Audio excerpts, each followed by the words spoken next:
everyone, this is Jo Smart from Phi Angels in Leighton Buzzard. I hope you're having a lovely weekend. I'm filming this on Sunday the 11th of April, ready for my reopening tomorrow on the 12th of April. I'm so excited that close contact services are able to reopen again. I've really missed seeing people and having people come into the hut, so I am really excited about welcoming people back. Obviously there are lots of precautions that we need to take, and that's what I want to talk you through today, to ensure that everybody who comes here feels safe and enjoys their treatment while they're here. So the things that are staying the same are, firstly, I'll only be offering one appointment per evening, or one on a Saturday morning or early afternoon. The main reason behind that is to allow for the additional ventilation in between clients and the additional cleaning as well. So that will stay the same. I can only have one person in the hut at a time because of social distancing, so I can't do double readings. And if you're accompanying somebody for a treatment who is, unless they're under 18 and a member of your household, I will have to ask you to make other arrangements for that hour that they're here. I will be asking you to bring your own bottles of water because I can't provide those refreshments for you, especially if you're having Reiki or an Indian head massage. It's really important that you stay hydrated, so please do bring your own water. For Indian head massage, I will still be providing towels for you, and they will be washed at 60 degrees in between clients. I can't offer blankets or a pillow if you're having Reiki, but my bed is pretty comfortable. I had no complaints last time, and I have really good heating in the hut, so you won't get chilly. So they are the things that are staying the same. Also, if you're having a card reading, I'll ask you not to touch the cards. I know it can be a bit tempting, but they are a hard surface. So that's the other thing that's staying the same. And that I'm providing hand sanitizer. So when you enter and when you leave, and if you've touched anything, I'll ask you to have a little squirt. So they're the things that are staying the same. Couple of things that are different. So I've had both my jabs as a key worker, which is really, really positive, and I have also received my first pack of lateral flow tests. So I will be taking a test twice a week to make sure that I'm not positive but asymptomatic. If I do get a positive test and you've booked an appointment, obviously I will cancel that and rearrange that with you until I can get a PCR test or finish my self-isolation. Fingers crossed that will happen. In terms of PPE, so in between lockdowns, I was wearing PPE. I now need to ask you to wear a mask as well, unless you are exempt. If you're exempt, please let me know beforehand. So you will need to wear a mask for the duration of your visit here. I can still offer the facial element of the Indian head massage, and for that bit at the end of that treatment, you can take your mask off and then put it back on when that bit's done. If you'd rather not go for the facial with all the mask on and off thing, that's absolutely fine. We can talk about that and give you that option before we start the treatment. When we're doing card readings, I'll just be wearing a mask. I'll be wearing one of these medical masks. You have the choice whether you wear a medical mask, which I can provide for you, or whether you'd prefer to wear a cotton one. I find these ones are a bit more comfortable, especially with the deep breathing that I ask you to do for the Indian head massage and for the Reiki.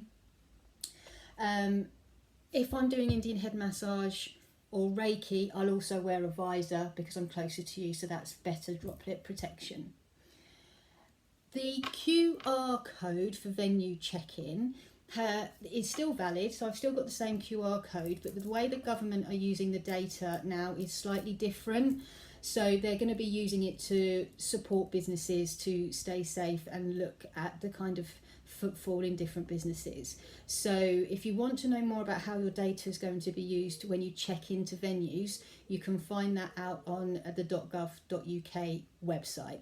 If you don't have the app, I'll still need to take all of your contact details in case I get contacted by Track and Trace. So they are the differences. So I don't think any of those precautions that we are putting in place will have any impact on the treatment or take away from it at all. I do, however, appreciate that some people still may not want to go to close contact services, or maybe still a bit nervous about going out. And during the lockdowns, I wasn't offering distance or virtual sessions, purely because my role included looking after clinically extremely vulnerable people, not face to face, but coordinating support for them. And I couldn't guarantee that I wouldn't get stuck at work. So I didn't want to have to let people down if I'd booked an appointment. But because shielding has been paused, I don't have to do that anymore. So I do have kind of more control about my start and finishing times. So I am going now to offer distance Reiki healing sessions in the evenings or on a Saturday morning, or virtual angel card readings on Zoom or FaceTime. So if you don't want to visit, or you can't because you're one of my followers from further afield, but you really feel called to have a Reiki healing or an angel card reading, then just get in contact with me through Facebook or on my phone number that's on my Facebook page, and we can talk about the best way that we can do that for you.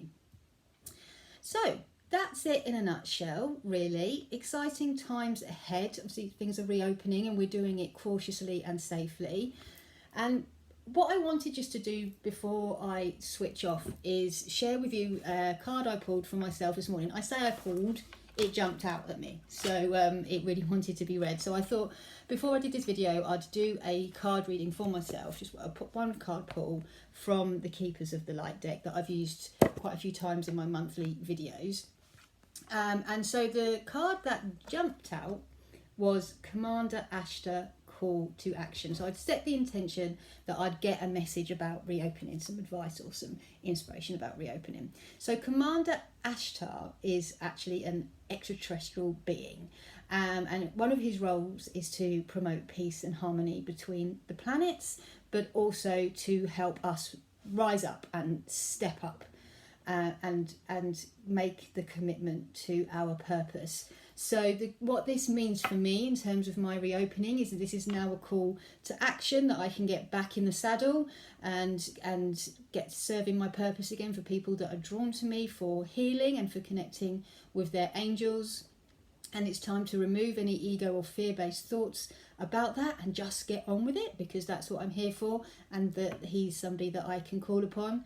And the same is for you guys. Whatever this next stage of the roadmap, so to speak, means for you in terms of your purpose, then Commander Ashtar is calling you to action, to shine your light and be the wonderful light worker that you are, as the restrictions ease and opportunities to shine your light and serve your purpose increase. So no rest for the wicked.